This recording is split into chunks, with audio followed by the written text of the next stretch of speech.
복음학교를 준비해야 되는데 끝나는 시간이 5시 한 반 정도에 끝나고 그리고 오늘 그 다니엘 그 발칸 팀들이 배고프다 그래갖고 저녁밥 사주러 나갔다가 들어오니까 1시간밖에 안 남았어요. 설교 준비할 게. 아니 그래서 집중하면 되겠지. 집중하다가 보니까 자고 있었어요. 깨보니까 15분 전입니다. 그러나 주님께서 제가 하는 게 아니라 주님이 말씀을 전해질 줄로 믿습니다. 우리가 1주차 때는 복음 학교에서 복음이라는 게 뭔지에 대해서 우리가 알게 되었는데, 근데 여러분 우리가 아주 중요한 부분은 뭐냐면 굉장히 중요한 부분은 복음이라고 하는 것 자체가 우리가 몰라서가 아니라 이제 복음을 알고 있지만 인생에는 우리가 이 복음 자체가 내게 그냥 우리가 복음만 안다, 이것은 아무 의미가 없다. 그래서 복음을 통해서 우리는 3가지를 기억을 해야 된다 이렇게 말씀드렸는데, 그중에 우리가 첫 번째, 너무 잘 알고 있는 첫 번째는 뭐였냐면 복음이라는 것 자체가 이제 우리 삶에서 내게 실제가 돼야지만 내가 복음을 받았다 이렇게 얘기할 수 있는 것이지, 내가 복음을 안다라고 하는 게 아니다. 기억하시죠? 그래서 내가 복음을 안다는 것은 누구든지 복음을 알아요. 근데 실제로 복음이 내게 어떠한 실제가 되었는가, 그러니까 너는 복음으로서 어떤 삶의 실제를 경험했는가가 그게 복음이지. 그래서 우리가 복음을 만났다 그러면 놀래버리는 거죠. 그냥 우리는 그냥 복음 안다 정도로 끝마쳐야 되는 건 아니라는 겁니다. 실제로 성경에서 여호와를 안다, 이 말은 여러분이 너무 많이 들었을 거예요. 여호와를 안다, 하나님을 아는 것이 지혜의 근본이다.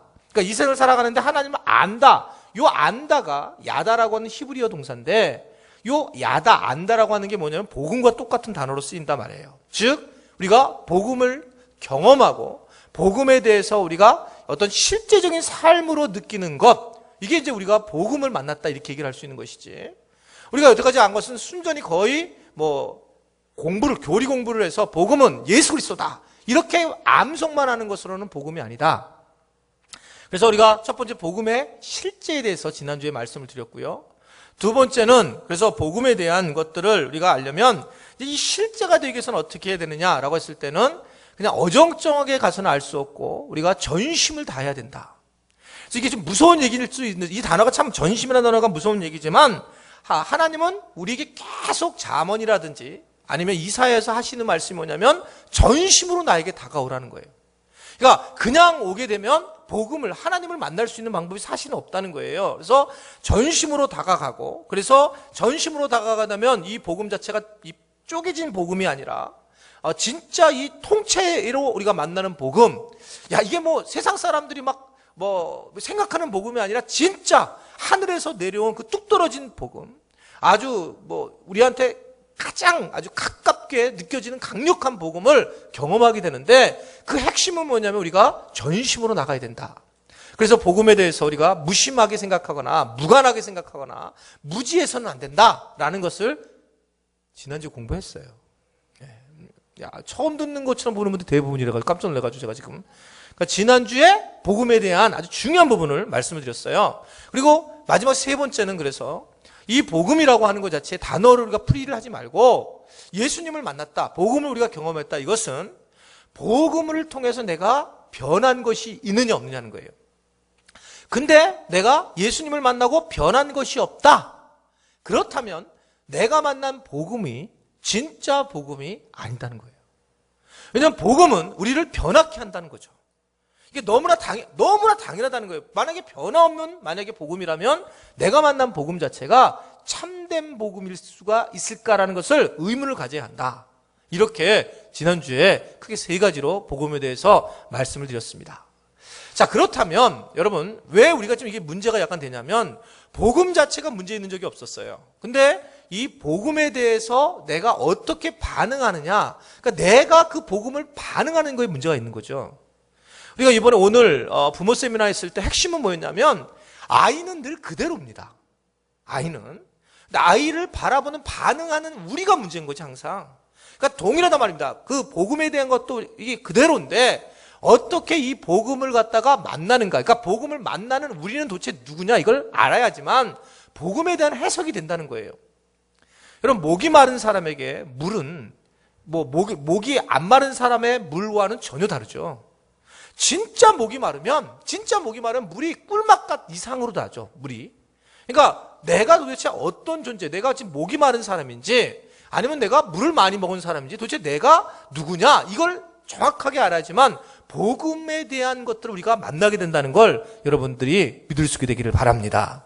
그래서 오늘은 도대체 나는 그럼 누구냐, 내게 정말 진짜 예수라고 하는 분이 필요한 건지, 내가 진짜 복음에 대해 나하고 삶하고 연결되어 있는지, 이 부분을 내가 누군지를 알면 좀 도움이 될 수 있다. 그래서 오늘은 믿음의 관점에서 도대체 나는 누군가, 이 부분에 대해서 이제 말씀을 살펴보려고 한다는 겁니다. 자, 여러분, 제가 무슨 철학적인 얘기를 던지는 게 아니라 그냥 여러분들이 나잖아요. 그러니까 여러분 스스로가 나잖아요. 자, 여러분들은 누구세요? 나죠. 나죠.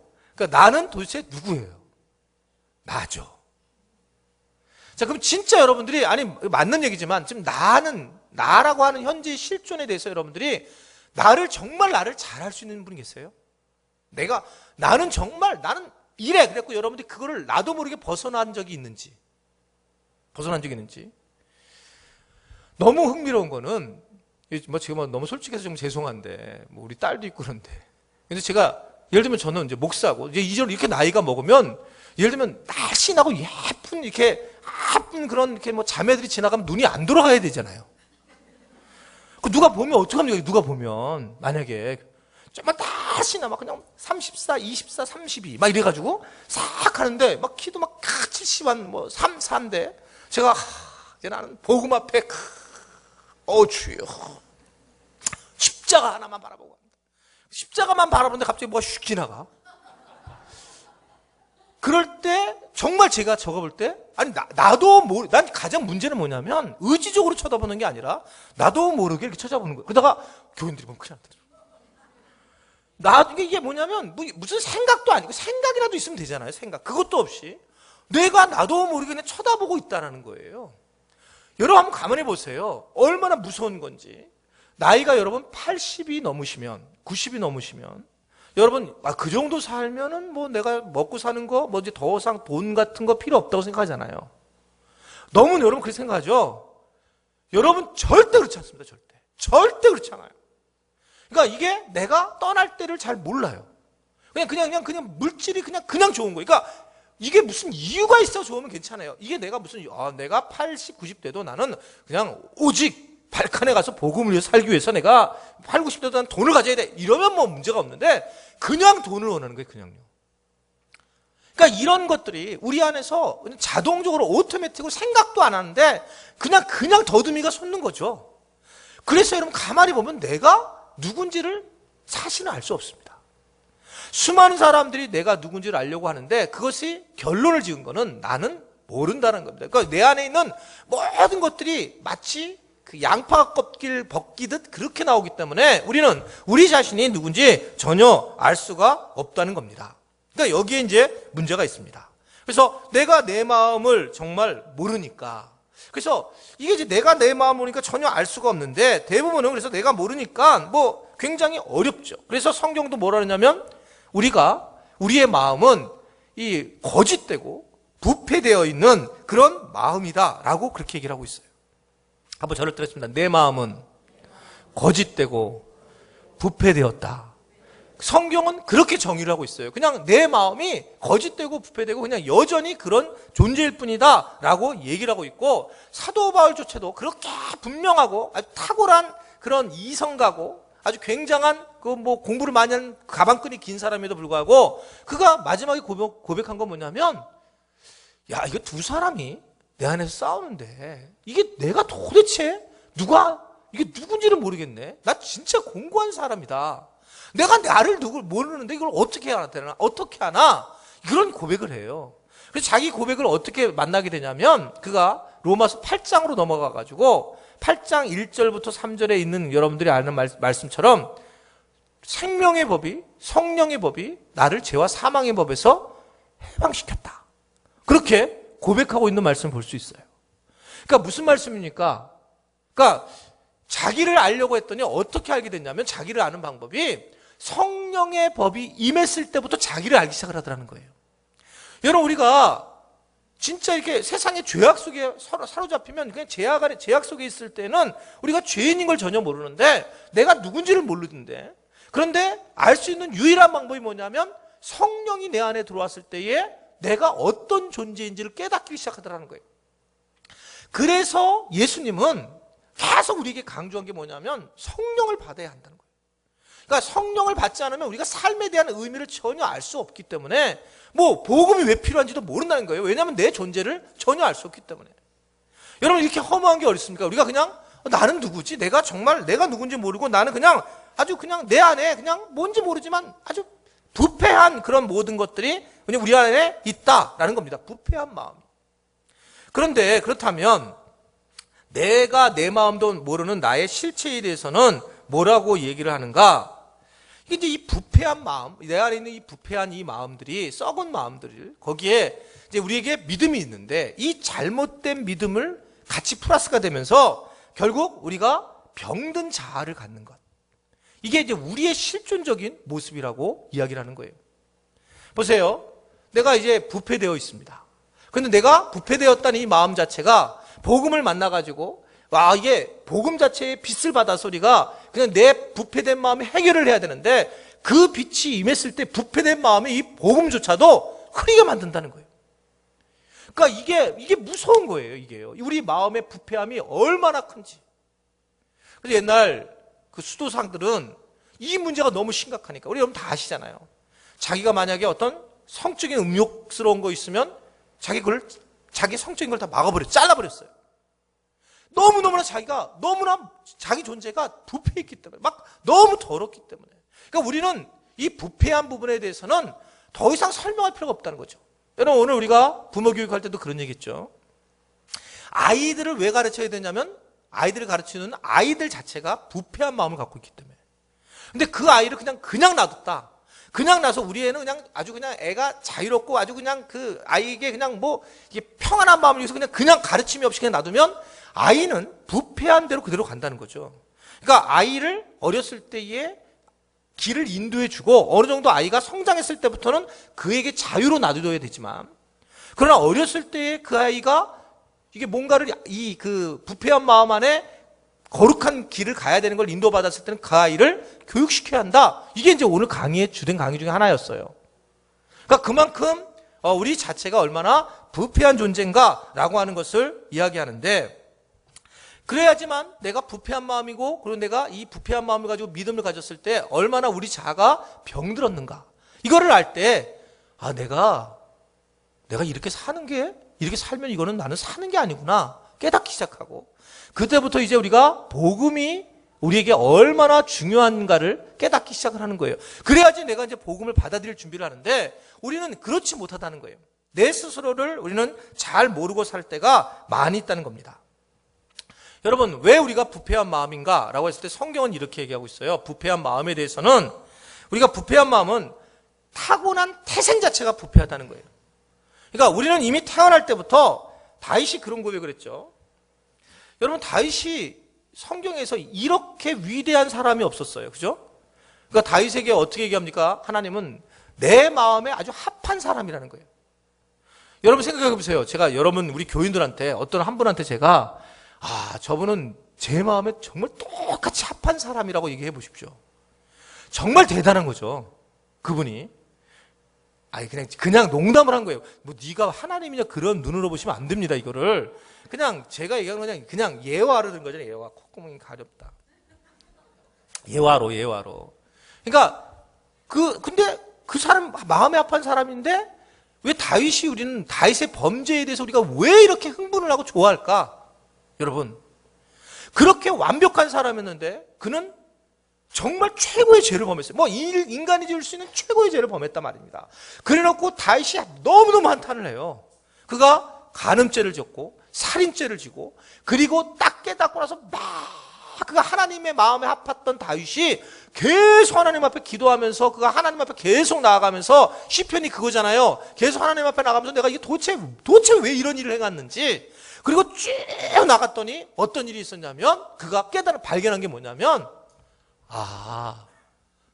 내가 모태에서부터 죄를 짓고 태어났구나. 나는 그냥 죄였구나, 죄. 이 놀라운 자기 아이덴티티를 알기 시작을 해요. 내가 나는 무슨 죄인도 아니고 그냥 본질상 나는 죄였구나. 내가 이 태중에부터 나는 이미 죄였구나, 죄. 이걸 깨달으면서 뒤집어지는 거예요. 그 시편에 보면, 51편에 보면, 이 다윗이 완전히, 그리고 내가 나 혼자 살 수 있는 방법이 없는, 그냥 태어날 때부터 그냥 죄덩어리로 태어난 그런 아주 정말 적용의 덩어리구나. 라는 것을 깨달으면서 그에게 하나님이 이제 하나님됨으로 다가오기 시작한 거예요. 여러분, 우리가 이 부분을 만약에 내가 누군지를 모르게 된다면 예수 그리스도가 누군지 필요도 없어요. 그러니까 내가 누군지를 알기 때문에 우리가 필요하게 되고, 그래서 내가 태어나면서부터 나는 부패했기 때문에 이걸 해결할 방법이 없구나 라고 할 때부터 이제 우리가 복음이라고 하는 것들이 우리에게 다가설 수 있다고 하는 것을 여러분 분명히 알 수 있기를 바랍니다. 그런데 그런 사람들이 믿음을 가져요. 여러분 어떻습니까? 그러니까 우리가 지금 부패한 마음인데, 부패한 마음을 가지고 믿음을 갖습니다. 내가 믿음을 가지면 어떤 믿음이 생길까요? 정말 이기적이고 정욕적이고 안목의 자랑을 하기 원하는 믿음을 갖는다. 너무 당연한 거잖아요. 내가 믿음을 갖고. 근데 우리는 이 한국교회가 어떤 문제가 있었냐면 초기에 믿음에 대해서 너무 잘 알잖아요. 우리가 이 믿음이 안 들어오면 주여 쌍시오 3개로 믿습니다는 거예요. 믿습니다. 그래서 뭐냐면 내가 믿음을 갖는다는 거예요. 내가. 그리고 제가 믿습니다. 저는 이게요, 내 의를 가지면 되는 줄 알았어요. 이게 나도 모르는 사이에 어렸을 때 부모님을 따라가서 기도하고 부모님을 따라가서 이 예배에 참여하면서 내가 전심을 다하면 되니까 믿습니다 하면 나는 되는구나 라는 걸 알았단 말입니다. 근데 웬 말인지 이게 복음이라는 걸 총체적으로 만나봤더니 그래서 되는 게 아니에요.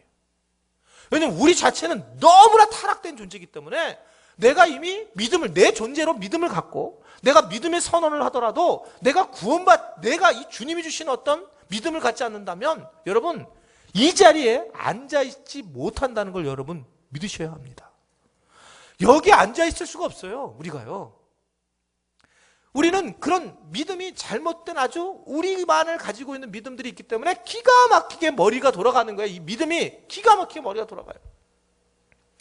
우리 교회는 이 부분에 대해서 훈련이 잘 돼서 그런데 너무나 많은 얘기를 들어서 저는 그러니까 특별히 이제 그런 게 은사로 나타나는데, 여러분 은사가 있으면 쫙 방언을 하고 그러면 옛날 분들 다 할 거예요. 방언하면 너무 우리한테 귀한 은사죠. 너무너무 좋은 은사고, 그런데 방언을 할 때도 방언을 레벨을 정했다는 레벨을. 너는 지금 러시아 방언밖에 못한다고. 너는 지금 영어 방언밖에 못한다고. 방언이 수준이 어린애 같은 방언한다고 이런 표현을 했어요. 그러니까 그런 표현들이 우리 안에 가득 차 있습니다. 그러니까 영적인 것도 수준을 막 나눠놨어요, 우리가요.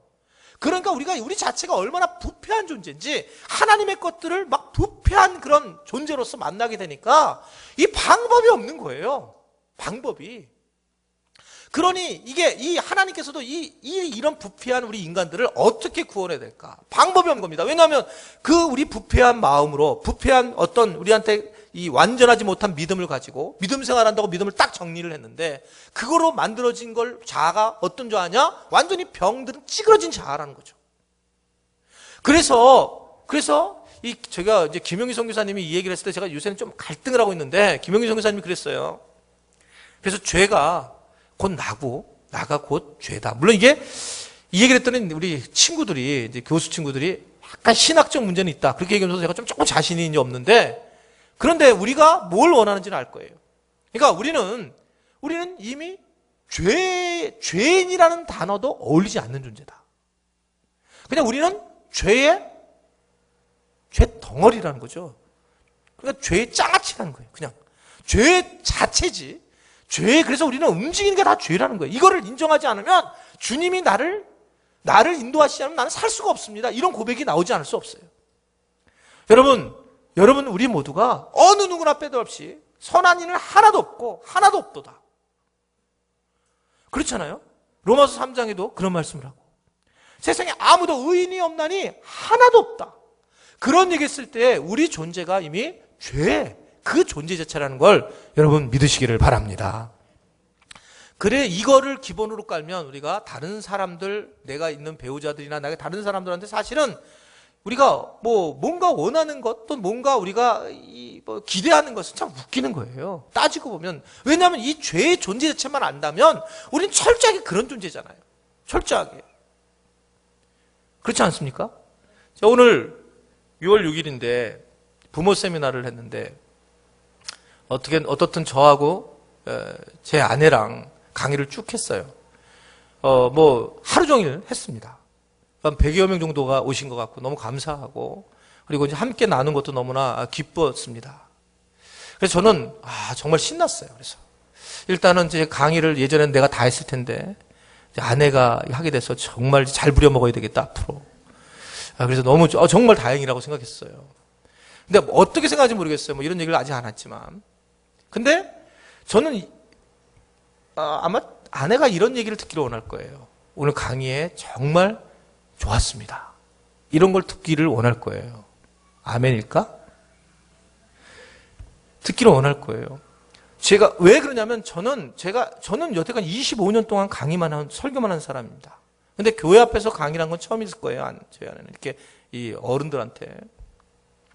근데 어떤 마음일까요? 저희 집사람이 만약에 저희 아내가 강의하고 나서 인정받고 싶은 마음이 당연히 있을까요? 없을까요? 있을 거예요. 나 있을 거라고 생각해요. 여러분들이 그래서 강의에 대해서 피드백을 해주면 좋을까요? 안 좋을까요? 좋겠죠. 근데 저한테는 해주면 좋을까요? 안 좋을까요? 제가 뭘 말씀드리냐면 제가 이 부분을 훈련을 하는데 거의 20년 가까이 걸렸어요. 저는 그래서 저한테 피드백을 원하는 사람이 아니에요. 그러니까 적어도 이 부분까지는 그렇습니다. 제가 오늘도 설교 준비를 완벽하게 하지 못했다 이렇게 얘기를 하면서 이건 주님이 하셔야 된다라고 생각하고 이 강의도 저는 주님이 하셔야 된다고 생각하는 게 이게 정말 오랜 기간 동안 그런데도 불쑥 조금씩 올라오는 거예요. 강의 끝나고 교인들 만나고 갈까? 가자. 만날까? 가자. 만나려면 왜 만나려고 그래요? 오늘 너무 은혜 받았어. 이 소리 들으려고. 이게 우리의 그런데 아주 저는 작다는 거죠. 왜냐면 이게 많이 훈련돼서 그럼에도 불구하고 우리의 자아 자체가 아주 분명히 그런 모습이라는 거죠. 우리의 모습 자체가 아주 그렇게 우리는 부패된 마음 그리고 병든 자아를 가지고 있어요. 한번 저를 따르겠습니다. 우리는 병든 자아를 가지고 있습니다. 예, 이거를 인정을 해야지 돼요. 병든 자아를 가지고 있다. 이게 스타트가 되지 않으면 우리는 복음에 대한 강렬함이 없어지는 거예요. 그러니까 내가 아무래도 나는 방법이 없구나. 나는 죄의 장아찌 같고 나는 진짜 죄구나 라고 나타난다는 겁니다. 여러분, 우리 너무 신기한 존재들 아닙니까? 여러분들이 죄를 짓는 데에 기도하고 금식해서 죄를 짓는 사람이 없다는 거죠. 죄는 그냥 막 자동적으로 져진다는 거예요. 이 죄는요. 그러니까 내가 이 죄를 짓는 거에 대해서 막 고민하지 않고도 죄가 져져요. 그냥 자동적으로. 그런데 이게 우리가 선한 일을 하려면 다시 돌아오고 애를 쓴단 말입니다. 왜냐하면 우리가 죄의 존재이기 때문에 그렇다는 거죠. 그러니까 죄의 길을 그냥 쉽게 갈 수 있는 거예요. 우리가 고민할 거가 없어요. 죄의 길은 그냥 막 후다닥 가는 겁니다. 이게 고민할 필요가 없어요. 믿음이 생겨도 이게 막 죄의 존재가 움직이게 되면 아무것도 아니에요. 그 나머지들은. 그게 우리의 모습이고 결국 우리 자아하고 연결된 이 죄가 우리를 계속 지배를 하고 있다. 그래서 인간은 그래서 바울이 그런 얘기죠. 에베소서에다가 본질상 진노의 자녀다. 우리는 그냥 그냥 하나님 앞에 그냥 진노를 받는 자녀지 이게 고민할 거 없고 우리 마귀의 자녀고 우리의 아비가 마귀다. 이렇게 완전히 정리하고 있는 것을 볼 수가 있습니다. 그래서 우리는 치명적인 그런 본질적인 죄된 자아다. 그래서 우리가 아무리 뭐 귀한 거 우리가 막 열매를 맺고 그래도 그 열매가 나중에 보면 다 병든 자의 열매고 이것이 나를 드러내는 열매지 하나님과는 아무런 상관이 없다는 거예요. 자, 이런 말씀했어요. 지난주에 청년들한테 제가 주고 싶은 말이었는데 우리가 청년들이 비전과 개인적인 욕심의 차이는 뭘까? 이런 얘기를 했어요. 여러분 개인적인 욕심과 하나님 주신 비전의 차이는 뭐냐라고 했을 때 아주 중요한 기준이 있었어요. 그것은 뭐냐면 하나님의 성령을 받았느냐 안 받느냐 차이라는 거예요. 다른 거 하나도 없고 성령님이 임해서 내게 꿈을 갖게 되면 그건 비전이지만, 이건 성령님을 경험하지 못하고 병든 찌든 자로 아예 죄의 장아치로 나타나가지고 내가 꿈을 가졌다. 근데 죄의 장아치들이 꿈을 가봤자 뭐가 되겠어요? 장아치지 그냥. 아무것도 안 된다는 거예요. 그래서 성령을 받아야 되고 성령을 임해야 된다. 아멘이세요? 그래서 요한계시록 학교에서 여러분들이 그 교수님한테 그걸 배웠잖아요. 교수님이 그런 얘기 했잖아요. 요한복음 14장을 얘기하면서 여러분들 아마 충격을 받았다고 얘기만 들었는데, 예수님께서 내가 처소를 예비하러 가노니 라는 말을 쓸 때 여기서 처소는 뭐로 얘기했어요? 그 교수님이? 벌써 역시 여러분들 훌륭한 교회, 벌써 잊어버리신 거네요. 돈 들이고 공부하시고. 거기서 그 교수님이, 이필장 교수님이 이렇게 해석을 했어요. 그 처소는, 처소를 예비하러 가는 처소는 성령이 임하시는 처소다. 그러니까 예수님이 처소를 예비한다고 하신 것은 우리가 얘기했던 그 머나먼 천국인가 그런 데서 나와가지고 하늘나라에 가서 무슨 뭐 삽질을 하고 있고 무슨 뭐 불도저가 막 짓고 건축을 하고 있는 그런 상황이 아니라 성령께서 인도하시는, 성령이 만드시는 그런 처소를 예비하러 가신다, 이 말인데, 이 해석인데 저는 맞다고 생각해요. 그거를요. 훌륭한 교수님이다. 그리고 훌륭한 목사님이라고 생각해요.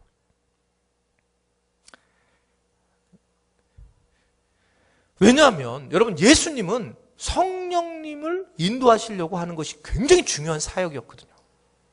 성령님을 여러분 그래 받으셔야 됩니다. 성령님을 받으면 모든 문제가 풀어나기 시작하는 거예요. 근데 왜냐하면 성령님이 임할 때 내 죄의 존재 자체의 무리가 이제 그때부터 해결이 되기 시작하기 때문에, 성령님을 안 받고 자기가 열심을 내봤자 소용이 없는 거예요. 성령님을 받지 않고 열심히 내면 나중에 자기 의의를 드러내려고 하니까 교회가 왜 있다 있냐는 거예요. 여러분, 언제 성령께서 뭐라고 그랬냐면 내가 주는 힘으로서 봉사하라고 그랬지, 네 힘으로 누가 봉사를 했어요. 근데 성령님이 임재하지 않으면 계속 씹을랑 그렇게 되는 거예요. 성령님이 하시게 되면 나는 아무것도 아니고 주님이 하시는 거니까 주님 앞에 맡기기 때문에, 그래서 여러분 성령을 받으셔야 되는 거예요. 예수님이 부활하신 후에 성령을 받아라. 내가 너에게 주님이 말하니까 성령을 받아라. 성령이 가장 중요했다고요. 성령님이. 그래서 여러분들이 보면 막 성령 충만, 그 다음에 오직 예수 무식하게 막 교회들마다 이따르게 붙어놓은 건데 그게 정확한 거예요. 여러분, 성령님을 꼭 받으시기를 바랍니다. 성령님을 받으려면 아예 정확하게 마음을 정해놓고 받지 않으면 어렵습니다. 여러분들 그냥 오늘 받을래 이렇게 해서 된 게 아니라 성령님 인격체시기 때문에 내가 성령님을 받으려고 마음을 먹고 성령님에 대해서 아주 집중하고 성령님에 대해서 인정하고 그랬을 때부터 성령님이 임하시게 돼 있어요. 그냥 그래서 그때부터는 이제 우리의 문제들이, 죄의 문제들이 풀어나기 시작하고, 이때부터는 성령께서 우리에게 복음이 얼마나 필요한지 우리에게 알려주신다는 것을 여러분 분명히 알 수 있기를 바랍니다. 그래서 성령님이 중요한데, 이 성령님을 만나기 위해서 그러면 해야 되는 일은 뭐냐? 우리 이 병든 자가 성령님을 만났을 때에 이 병든 자하고 예를 들면 복음이나 성령님을 이렇게 만나게 되면 어떤 일이 벌어지냐면 이게 부딪힘이 오는 거예요. 근데 이 병든 자는 곧 나라고 그랬잖아요. 내가 곧 죄고 죄가 곧 나라 말입니다.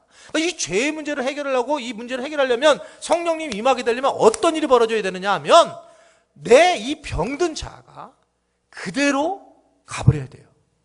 병든 자가 잠깐 뒤로 물러서서가 될 수 있는 게 아니라 여러분, 내 병든 자가 죽어야 한다는 거예요. 죽어야지만 성령님이 강력하게 임하시고 복음이 내게 임한다는 걸 여러분 기억하셔야 됩니다. 그래서 내가 죽어야 한다는 거예요. 이거는 죽지 않고는 해결이 되는 게 아니라, 해결되는 게 아니라는 거죠. 이거 죽어야 된다는 거죠. 죽어야 된다. 지난주에 말씀드렸잖아요. 제가 몇 번 복음학교 갔을 때도 그런 얘기 했고, 김용희 선교사님 그 얘기할 때마다 껄껄껄 웃는 게 제일 무서운 게 뭐냐면, 죽지 않고, 완전히 죽지 않고 약간 살아있는 게 제일 무섭다고. 그래서 개 얘기를 했잖아요. 개를 잡아먹으면 이 불땡이로 확 그냥 방사기, 화염 방사기 같은 거로 확 시커멓게 그냥 했는데, 얘가 거의 타다가 막 눈알 또 반쯤 탔는데 얘가 죽었는 줄 알았는데, 그냥 걔가 거의 다 죽은 줄 알았는데 갑자기 살아나가지고 얘가 막 컹충컹충 튀면 제일 무섭다고 그게. 그러니까 이게 제일 무서운 게 제가 그때 얘기했잖아요. 동신교회 수련회 갔다가 YMCA 갔다가 그랬던 적이 있다고. 이게 옛날에 남성교회가 하는 일은 이게 은혜 받는 게 아니라 거의 개 잡는 일이었어요. 저분은 저 남성교회 회원인데 참 이 일을 열심히 한다 그런 그 사람은 거의 개 잘 잡는다 이거예요. 교인들은 막 은혜 받고 박수 칠 때 저쪽에서 깡깡깡 이래요. 그럼 막 개 잡고 있어요, 개 잡고. 그럼 그 사람은 믿음 좀 이렇게 정리가 됐었어요. 그때 개를 잡을수록 개 집사가 됐죠. 근데 그게 여러분 개가 그냥 완전히 가면 되는데 어정쩡하게 줘갖고 끄슬려가지고 이렇게 해갖고 막 이게 눈도 이렇게 약간 흘러내리고 반쯤 흘러내리고 막 이게 얘가 그냥 막 보세요. 그러면요 그게 제일 무섭다는 거예요. 그러니까 어정쩡하게 죽는 게. 그래서 이게 복음에 대한 것도 제가 수요기도 때만 강력하게 하는 이유는 이게 주일날 어정쩡하게 주님 복음에 대한 얘기를 왜 주일날 안 해? 이런 분 계세요. 강력하게. 근데 이게 어정쩡하게 줬다가 괜히 반쯤 죽어가지고 오는 사람들이 그냥 그 하정만 시커매가지고 그냥 이거 줄까봐 이게 완전히 그냥 가게 해야 되는데 이게 그렇게 못 되는 거예요, 이분들이. 여러분, 우리는 내가 완전히 죽어야 하는 거예요. 이게 이게 그냥 어정쩡이 아니라, 내가 진짜 복음을 만나려면 한번 저를 따라하겠습니다. 내가 완전히 죽어야 복음을 만난다. 왜냐하면 나랑 겹쳐버린다는 거예요, 복음이. 빛이 들어왔는데 어둠이 같이 이렇게 겹쳐버리는 거예요. 근데 이 어둠이 만만치 않은 어둠이에요. 그러니까 빛을 발하지 못하게 하는 거예요, 우리 자아가. 그러니까 내가 죽어야지만 이 빛이 발하면서 내 자아가 확 이제 밝은 빛이 임하는데 그렇지 못하다는 거죠. 그러면서 우리가 어려움을 겪게 된다라고 하는 겁니다. 그래서 여러분 이렇게 이해하셔야 돼요. 내가 내 자아를 고쳐야지. 이런 단어는 없어요. 내 자아를 죽여야지. 나는 이게 구조를 바꾸고 내 자아를 내가 점진적으로 변화되고 그렇게 되는 게 아니에요. 기독교적 자아는 그냥 이게 오염된 아주 굉장히 찌든 자아고 이 죄 자체이기 때문에 내가 완전히 싸그리 끝나지 않으면 안 없어진다는 거예요. 그래서 여러분 우리가 죽어야 되고 그리스도만이 살 때에 이게 십자가고 이 은혜가, 이 복음의 은혜가 우리에게 임한다는 걸 믿으셔야 합니다. 근데 이게 언제 제일 와닿냐면, 언제 그러냐면 이게 제정신 때는 아니고, 우리가 하나님이 그러면 복음을, 우리에게 은혜를 주시려고 복음을 확 만나게 할 때가 언제냐면, 정말 우리가 고난을 받을 때. 나는 진짜 방법이 없고, 그런 고난으로 들어갔을 때, 그때 이 경험을 하게 됐어요. 정말 아무것도 안 되는구나. 아무것도. 여러분, 이 경험을 겪게 될 거예요, 분명하게. 안 겪는 사람이 하나도 없어요, 이거를요, 고난을. 내가 죽음 앞에도 갈 경우도 있고, 실제로 내가 가장 사랑하는 사람을 잃을 경우도 있어요. 여러분, 이런 일을 겪을 때에, 이때 너무 고난 속에 있을 때, 그때 이 복음, 주님을 만날 아주 중요한 기회가 되는 건데, 거기에 이제 고난에 빠져가지고 주님이 만들어주신 그 밥상을 우리가 못 먹는 거죠. 그런 경우를 우리가 많이 겪게 되는 것을 볼 수가 있습니다. 그래서 하나님도 우리를 만나러 오는 길이 십자가의 길이셨어요. 그렇죠? 우리를 만나려고 하는데 하나님 당신도 돌아가셨어요. 완전히 십자가 앞에 독생자 예수 그리스도가 죽으셨습니다. 우리가 이 세상을 살아가는 것도 십자가 앞에서 죽는 거예요. 그래서 니도 십자가 지고 나도 십자가 지고 너희가 다 나를 따라라. 십자가를 지고 따라라. 죽으라는 거예요, 죽으라. 죽어서 따를 때 그때 네가 생명을 보리라. 이 말씀을 여러분 분명히 알 수 있기를 바랍니다. 그러니까 이게 지금 한 단계 지금 위에 있는 말씀, 영적 세계의 지금 이 단계가 높은 말씀을 전하기 때문에 못 알아듣는 분은 이분이 못 알아들어요. 내가 죽어야지만 사는 걸 보는 거죠. 사는 거를. 그렇잖아요. 요새 개그 콘서트에 제목은 기억이 안 나는데 이제 귀신이 3명 애들이 나오는 게 뭐 이런 게 있어요. 새로 이렇게 신간 코너더라고. 이렇게 뭐 이렇게 오재미? 오나미? 네, 오나미하고 이렇게 나와가지고 뭐 이런 거 있어요. 이제 유령으로 나오는 거예요, 3명이. 그러니까 얘네들이 유령인데 무서워하는 거예요, 유령을. 지네들이 유령인데 유령을 무서워하고 엄마 뭐가 있는 것 같아. 그러니까 무슨 뭐 이렇게 쫓아내는 무슨 뭐 개가 나와가지고 자기 뭘 떨다가 들어가고 뭐 되게 재미없어요. 근데 그 내용은 뭐냐면 유령이니까 유령을 본다는 거예요. 그게 The Ows라고 하는 영화의 아주 그게 클라이막스였어요.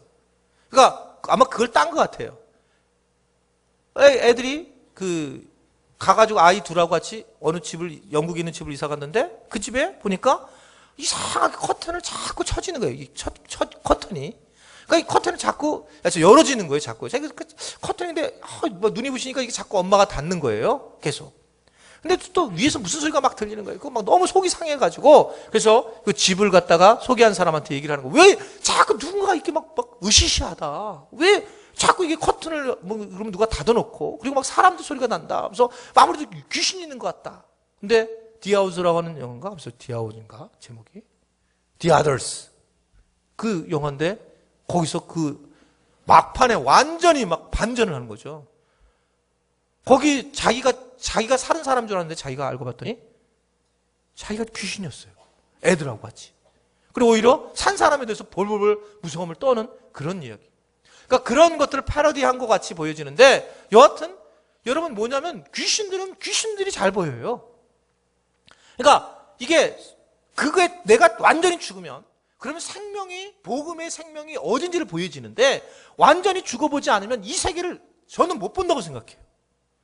그러니까 제가 목사님 왜 이렇게 자신 있게 말하냐? 근데 제가 자신 있게 된 거는 복음학교 가기 전에 건축을 하면서 제가 너무 힘든 상황에 빠지면서 제가 그 세계를 본 거예요. 아무것도 할 수 없더라고. 제가 아무것도 그냥 죽을 것 같은데요. 어떻게 해요? 그냥 정말 죽을 것 같은데 그때 제가 정말 죽으면서 그래서 주님이 저를 세워주는 걸 봤어요. 그때 제가 내가 지금 그때까지 안 복음은 내가 완벽한 복음이 아니었다. 총체적 복음이 아니고 조각 복음이었다는 것을 알게 된 거예요. 그 뒤부터 제가 복음에 대한 얼마나 갈증과 갈망이 우리 교인들을 그들 끌고 가야 되겠다. 거기를 이게 죽어야지 끌고 가는 건데 거기까지 가야 되겠구나. 그런데 쉽지 않더라고요. 교인들이 이게 쉽지 않더라고요. 그러나 여하튼 이게 여러분들 내가 죽어야지만 생명이 여러분 삶에 영향력을 미치게 된다는 걸 분명히 믿으시기를 바랍니다. 자, 마지막으로 또 하나는 그렇다면 나는 누구인가라기보다 사실은 성경의 질문은 이렇게 저를 한번 따라하겠습니다. 나는 누구의 것인가? 이게 좀 더 정확한 질문이라는 거예요. 여러분, 나는 누군가는 해답이 없어요. 나는 누구의 것인가는 아주 정확한 질문을 가지고 해답을 가지고 하는 거예요. 나는 누구의 것인가? 라고 하면 누구라고 하는 그분이 도대체 누군지를 안다면 내가 누군지를 알 수가 있기 때문에. 그렇죠? 얘가 여기서 얘가 나는 누구인가? 그러면 한 대 맞는 거죠, 얘. 그렇잖아요. 그죠? 얘는 나는 얘가 나는 누구의 것인가? 그러면 하늘구 연동구의 것이야. 이렇게 돼야지만 얘가 삶의 의미가 생겨요. 그렇죠? 근데 얘가 혼자 맨날 막 여기 있어서 나는 누구인가? 그러면 얘는 평생 힘들 거예요. 그렇죠? 근데 얘가 해답을 얻으려면 나는 누구의 것인가라고 하면 너는 하늘구 연동구의 것이고 그래서 어떡하라고? 너는 여기서 강대상 대신 써야 되는 거야. 너는 거기 쓰임을 받은 거야. 라고 하면서 얘가 사역자로 세워지잖아요. 그렇죠. 그냥 살지 않잖아요. 얘가 그냥 사역자로 세워지면서 사역을 하게 되는 거죠. 그래서 얘 삶에 언제까지 그냥 내 마음에 들 때까지, 목사님 마음에 들 때까지 넌 여기 있는 거죠. 그렇게 되는 거잖아요. 여러분, 동일한 거예요. 동일한 거라는 거죠. 그러니까 누구의 것인가라는 질문이 굉장히 중요하단 말입니다. 왜냐하면 나는 이미 부패한 마음이에요. 나는 이미 병든 자아입니다. 나는 이미 죄예요. 나는 죄의 존재 자체예요. 근데 이게 나는 누군가라고 질문을 던질 상황도 안 돼요. 그런데 이런 내가 본래 누구의 것인가라고 하는 질문을 던지면서 우리가 이제 복음에 대한 만남을 시작할 수 있다는 걸 여러분들이 깨달을 수 있는 시간이 됐으면 좋겠다는 것입니다. 그래서 우리는 누구의 것이냐면 하나님의 것이다. 한번 따라하겠습니다. 나는 하나님의 것이다. 하나님이 나를 이 땅에 보내셨고 하나님이 데리고 가는 겁니다. 우리는 시간 안에 사는 거예요. 늘 여러분 좀 조금만 바꿔보시면 우리는 그냥 안개 같은 존재예요. 그냥 정말 시간만이, 저는 표현을, 만약에 성경적 표현은 아니지만 나는 그냥 만약에 내가 표현한다면 사람은 누군가 하면 사람은 시간이다. 나는 그렇게 생각밖에 안 들어요. 그냥 시간으로 살다가 그냥 시간으로 가는 거예요. 조금 더 시간을 가진 사람이 있겠죠. 뭐 90년, 80년, 70년. 좀 덜 가질 시간이 있겠죠. 그냥 시간에 있다 가는 거예요. 시간. 이게 시간일 뿐이에요, 우리는요. 주인은 누구시냐면 하나님이세요. 하나님이 주인이고 하나님이 이 전체 이 세상을 만들어 놓고 우리를 시간 안에, 이제 너는 한국에서 1900 몇 년도에 태어나서 이 정도에 살다가 네가 내 사역을 하다가 내 일을 하다가 네가 가라 라고 했는데, 얘가 보냈더니 얘가 갑자기 자기가 포도원의 주인이 돼가지고, 내가 주인이라고 생각해가지고 하나님이 보낸 선지자들 갖다 죽이고 나중에는 아들을 보냈는데 아들을 죽였다. 이게 예수님이 말씀하신 거예요. 예수님이, 하나님이 너무 놀라우신 거예요. 야, 내가 너를 거기 가서 네가 일꾼으로 살아 그랬지, 네가 주인이라 그랬더니 이게 더 탐나가지고 우리가 기껏 살아봤자 70, 80인데 그렇게 사는 게 우리의 모습이라는 거예요. 우리가 이 문제를, 우리가 이 세상을 살아가면서 문제를 해결하려면 어떻게 해야 되냐면, 내가 누구의 것인가를 질문하셔야 돼요. 나는 누구인가는 이미 해답이 나왔어요. 나는 누구의 것인가? 그러면 어디를 가야 될지를 분명히 알아요. 어디를 가야 될지. 누구의 것인가를 알면. 오늘 저희 부모교육 세미나에서 CTS에서 나와서 내내 촬영을 했어요. 그래서 뭐 우리 교회를 한 번 그전에도 와봤다 그러고, 언제 나온다 그랬지? 내일 테레비 9시 반인가? 목요일 저녁 9시 반인가 나온대요. CTS. 예, 거기 이제 제가 나오는데 흑백인 것 좀 헷갈릴 건 할 거예요, 좀. 흑백일지 칼라인지 조금 헷갈리긴 하는데, 이제, 예, 저희 교회 또 몇 분 또 이렇게 인터뷰도 한 것들이 이제 나오는데, 그분이 끝나고 딱 가면서 CTS 하신 분이 이제 이게 쭉, 이야기를 이제 그렇게 이제 하고 가시면서 그런 얘기 하는 거죠. 뭐 얘기하려다 잊어버렸다. 하나님의 어떤 사랑을 느낄 수 있는 뭐 그런 교회라고 하는 느낌을 갖게 되는 거예요. 하나님의 사람들로 이렇게 구성되어 있다라고 하는 그런 느낌을 받으면서, 그분이 이제 그러면서, 가시는 것을 보게 되었습니다. 여하튼 내가 누구의 것인가라고 하는 질문이 하나님의 것이라면 하나님은 또 누구시냐? 이제 이 부분만을 해결하면 우리는 해결이 다 돼요. 실제로 왜 내게 복음 필요한지. 하나님의 것이라면 하나님은 누구시죠? 성경은 하나님은 사랑이시다라고 얘기하는 거잖아요. 그렇죠? 한번 저럴 때입니다. 하나님은 사랑이십니다.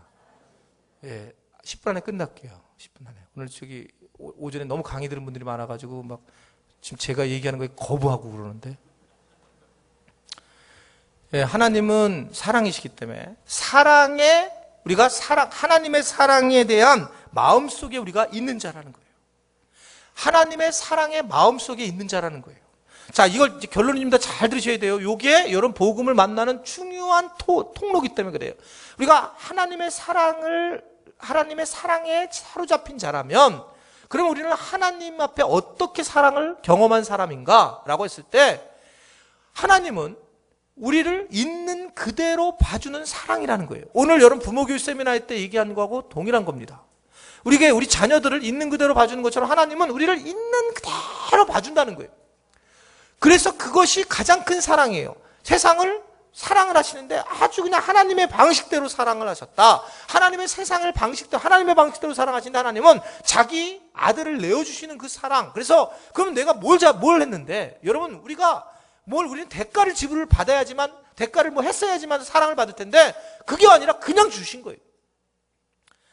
그러니까 묵상을 해보면 너무 와닿는 게 뭡니까? 여러분 묵상을 해가지고, 묵상을 좀 깊이 하시는 분들은 다 아실 거예요. 묵상을 하실 때, 하나님, 내가 요새 너무 힘듭니다. 근데 주님 너무 죄송한데요. 그러면 하나님이 우리에게 말씀하시는 메시지는 뭐냐면, 늘 저는 여태까지 동일했어요. 나는 그래도 너를 사랑한다. 그래서 하나님은 사랑이시다. 그냥 그래 아니할지라도 나는 너를 그냥 사랑해. 네가 뭔 상관이 없이 그냥 너를 사랑해. 그게 하나님의 본질의 모습이고, 그럼 우리는 도대체 내가 뭔데 이렇게 사랑하시는가? 이 부분을 우리가 뭐 정말 이해할 수 없다. 이걸 뭐라고 그러냐면 우리가 은혜를 받았다. 이렇게 얘기하는 거예요. 내가 누군데? 나 같은 사람을 왜 이렇게 사랑하시지? 그걸 깨달는 순간에 우리는 은혜를 받았습니다라고 고백하는 거예요. 값없이 거저 주시는 걸 받았다는 겁니다. 근데 이것을 다 줬어요. 누구에게나. 근데 이것에 대해서 어떤 사람은 이것을 받고 어떤 사람은 이걸 안 받는 거예요. 이 사랑을 난 주님 그렇게 받겠습니다. 주님의 사랑을 내가 받겠습니다. 이게 복음을 받는 거고, 이게 그 복음이 이제 그때부터 우리를 일을 하고 계실 텐데 그것을 우리가 받아들이지 못하면서 계속 아주 거짓된 인생을 살아가는 게 우리의 모습이라는 겁니다. 여러분, 복음은 우리에게 임했습니다. 새로운 복음이 없다, 바울은 얘기해요. 복음이 우리에게 임했는데 우리가 아직 원수 되었을 때, 우리가 아직 죄인 되었을 때에 하나님께서 우리를 사랑하셔서 우리를 그 순간에 보내셨고 우리로 하여금 하나님의 자녀로 삼게 하셨다는 것을 여러분 분명히 믿으시기를 바랍니다. 그래서 우리가 해야 될 일은 우리의 자아를 십자가 앞에 죽이는 거예요. 내가 완전히 죽어야 되는구나. 완전히 죽어야 되는 거, 이거 자체가 복음과 딱 만나는 거예요. 내가 완전히 죽지 않으면 우리가 지금 생각하는 것은 또한 가상적인 복음입니다. 내가 완전히 죽어야 된다. 한번 저럴 때 있습니다. 우리가 완전히 죽어야 한다. 완전히 깨구락지가 돼야 되는 거예요. 그래서 더 이상 내가 일어날 수 있는 힘이 없을 때 그때부터 복음의 역사가 시작된다라는 것을 여러분 분명히 믿을 수 있게 되기를 바랍니다. 아무쪼록 여러분들이 복음 자체에 대한 문제도 있지만 내 자아가 이런 존재일까? 그것을 기억하시면서 여러분들이 하나님의 그 복음의 사랑을 경험할 수 있는 그런 귀한 시간이 되기를 주님의 이름으로 축원해 드립니다. 이 시간에 우리가 그 사랑 찬양하겠습니다. 아버지 사랑.